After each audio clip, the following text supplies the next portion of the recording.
dit bonsoir, bonjour, bonne nuit, quel que soit le lieu du globe où vous vous trouvez. Nous sommes ravis de vous retrouver une fois de plus à notre méditation hebdomadaire. Comme nous vous l'annoncions la semaine dernière, nous allons être avec vous chaque semaine sur notre chaîne YouTube pour annoncer l'évangile de Christ. Parce que comme nous vous le disions, Christ nous a dit, prêcher l'évangile en toute occasion, favorable ou non. La semaine dernière, nous avons commencé un thème, la marche avec Dieu. Et nous avons montré des exemples des personnes qui ont marché avec Dieu. Et le thème, c'est encore possible de marcher avec Dieu, bien que nous vivions dans un monde plein de criminalité, plein de tout ce que vous pouvez imaginer, c'est encore possible de marcher avec Dieu. Et nous vous avons promis que mardi, nous allons parler de comment marcher avec Dieu. C'est là le thème de notre méditation de ce soir. Comment marcher avec Dieu. Vous savez, la marche, c'est le cheminement sur une longue période. Et si on ne prépare pas son cheminement, on va s'épuiser en chemin ou alors on va s'égarer. C'est pour cela qu'en cette soirée, je veux parler principalement des préliminaires. Parce que celui qui ne prépare pas, comment est-ce qu'il va voyager? Il va avoir beaucoup de difficultés à arriver à destination. L'engagement que nous prenons de marcher avec Dieu est un engagement essentiel pour notre vie parce qu'elle engage notre vie. Et beaucoup de personnes croient qu'elles marchent avec Dieu alors que Dieu ne les connaît pas. La parole de Dieu nous dit dans Amos 3, verset 3, il est écrit: deux hommes marchaient-ils ensemble sans en être convenus? C'est la question que le prophète pose. Si dans le jargon humain, deux personnes ne peuvent pas marcher ensemble si elles ne se sont pas entendues sur le processus de leur marche, il en est de même avec Dieu. On ne marche pas avec Dieu, on ne commence pas à marcher avec Dieu par un processus de tue-tête. Non. Il y a bien des préliminaires, des préalables pour pouvoir faire la marche avec Dieu. La vérité est que chacun d'entre nous sort d'un milieu. Chacun d'entre nous a ses prescriptions, peut-être liées à son environnement, peut-être liées à son éducation, peut-être liées à ses principes personnels. Décider donc de faire la marche avec Dieu, c'est voir si nos prescriptions, notre mode de vie, notre manière d'agir cadre avec ce que Dieu recommande. J'ai souvent l'habitude de parler du point zéro. Pour ceux qui ont fait mathématiques, quand nous étions en troisième, on parlait de moins l'infini à zéro, de zéro à plus l'infini. Ça veut dire qu'il y a un point de départ pour chaque chose. Considérons que avant que vous ne décidiez de marcher avec Dieu, vous étiez dans la partie négative de votre vie. Les préliminaires que nous posons représentent le point zéro, le point de départ. Qu'est-ce que je dois faire pour pouvoir marcher avec Dieu et vraiment sans illusion? Parce que beaucoup disent qu'ils marchent avec Dieu, donc qui sont dans l'illusion. Sans illusion, qu'est-ce que je dois faire? Il faut faire la paix avec Dieu.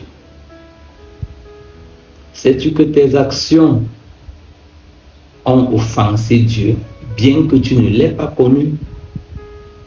Quand tu mens, ta conscience, qui est la voix de Dieu en toi, témoigne contre toi et tu perds la paix. En fait, tu ne perds pas la paix avec toi, c'est la paix que tu devrais avoir avec Dieu que tu perds. Et pour pouvoir reconstruire cette paix, il faut arranger avec Dieu. Il faut faire la paix avec Dieu. Sais-tu que quand tu voles, tu offenses Dieu? Sais-tu que quand tu te prostitues, tu dis c'est ton corps, qui t'a donné ce corps? Tu devras rendre compte à Dieu. Tu ne vas pas faire abstraction de tout ça et dire maintenant je vais marcher avec Dieu. Il y a des principes de base. La parole de Dieu nous dit dans Ésaïe chapitre 1 à partir du verset 16, Dieu pose ici les bases de la marche avec Dieu.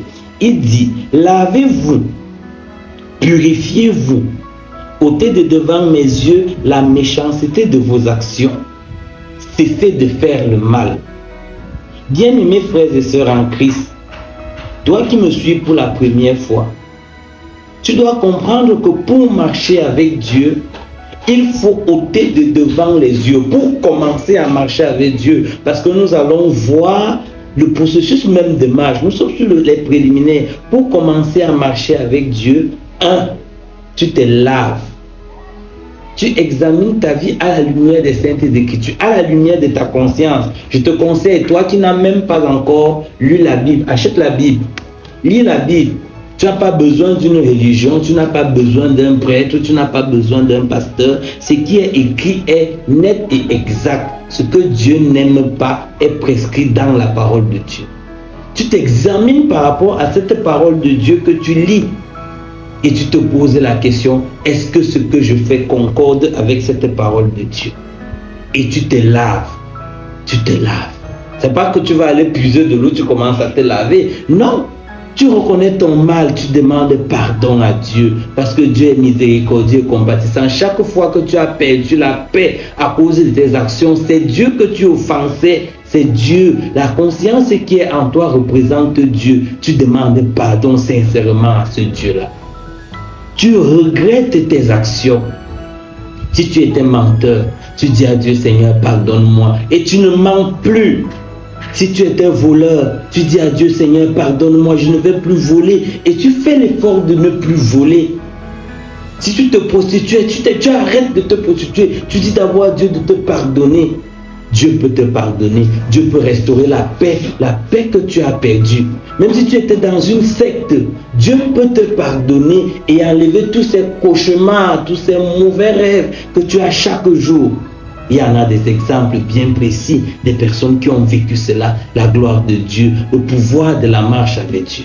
Ces préliminaires-là, il dit, lavez-vous, purifiez-vous. Purifier, c'est enlever les impuretés. Tu connais les impuretés qui sont en toi. Tu as souillé ton corps, tu as souillé ta pensée, tu t'es souillé par tes actions, tu as commis des choses horribles. C'est pas fini pour toi. C'est pas fini pour toi. Il y a même des hommes qui ont fait des pactes avec Satan. Dieu les a enlevés de ces pactes-là parce que nous ne sommes pas des créatures de Satan. Nous sommes des créatures de Dieu et nous sommes appelés à devenir enfants de Dieu. Si tu décides de déchirer l'acte de mariage avec Satan, tu te repens. Tu confesses tes péchés. Il dit, purifiez-vous, ôtez de devant mes yeux la méchanceté de vos actions. Quand tu viens à Dieu, tu viens à la chorale, ma soeur. Et c'est toi qui couches avec le chef de choriste. C'est la sorcellerie que tu fais ou bien. C'est toi la copine du pasteur de ton église. C'est le maraboutisme que vous faites ou bien. Ce n'est pas digne de Dieu. Quel que soit ce qu'on va te dire, on va te dire que c'est le Saint-Esprit qui a dit que je couche avec toi. Il n'y a pas ça. C'est la sorcellerie. Dénonce ça. Dénonce ça. Si tu veux vraiment marcher avec Dieu, dénonce ses actions et ôte de devant les yeux de Dieu la méchanceté de tes actions. Cesse de faire le mal. Pour pouvoir commencer à marcher avec Dieu, on cesse de faire le mal et on commence à apprendre à faire le bien en lisant la parole de Dieu, en écoutant la voix de sa conscience. Parce que même sans Bible, la Bible est inscrite dans ta conscience. Ce qui est bien, tu connais. Ce qui est mauvais, tu connais. Il dit, cessez de faire le mal. Apprenez à faire le bien. Après, il dit, venez, plaidons. Dieu te tend la main. Jésus-Christ te tend la main. Il dit, viens plaider. Viens à Dieu, tu plaides coupable. Tu dis à Dieu, Seigneur, je suis un menteur. Seigneur, je suis un voleur. Seigneur, j'étais irrité par mes actions. Ce sont mes actions qui me causent des difficultés. Tu vas de malheur en malheur juste parce que tu ne marches pas avec Dieu. Arrête. Avons l'habitude de chanter, arrête ô pécheur, arrête. Il est sombre le chemin. Viens et plaide. Et là où c'est encore magnifique, le Seigneur Jésus-Christ dit, si vos péchés étaient noirs, rouges comme le cramoisi, ils deviendront blancs comme la laine. Donc il n'y a pas de péché que Dieu ne pardonne pas. Quand tu décides de marcher avec Dieu, tu décides en fait de te renouveler, de renouveler ta vie, parce qu'il y a le bénéfice de marcher avec Dieu. La première, les préliminaires, c'est de faire la paix avec Dieu. Dans Acte 3,16, il dit, repentez-vous donc et convertissez-vous. Pour que vos péchés soient effacés. On t'a dit que tu es le rebut de la société. Je te dis non. Tes péchés peuvent être effacés. Même si c'est toi qui as mangé tout ton village, tu viens. Il dit que si c'était rouge comme la pourpre, ils deviendront blancs comme la laine. Si c'est noir comme le cramoisi, ils deviendront blancs comme la neige. Du Jésus-Christ t'aime. Si tu veux faire la marche avec lui, cesse de faire le mal. Apprends à faire le bien. La prochaine fois, nous allons voir la marche proprement dit. Que le Seigneur se serve de cette parole pour nous bénir au nom de Jésus-Christ. Amen.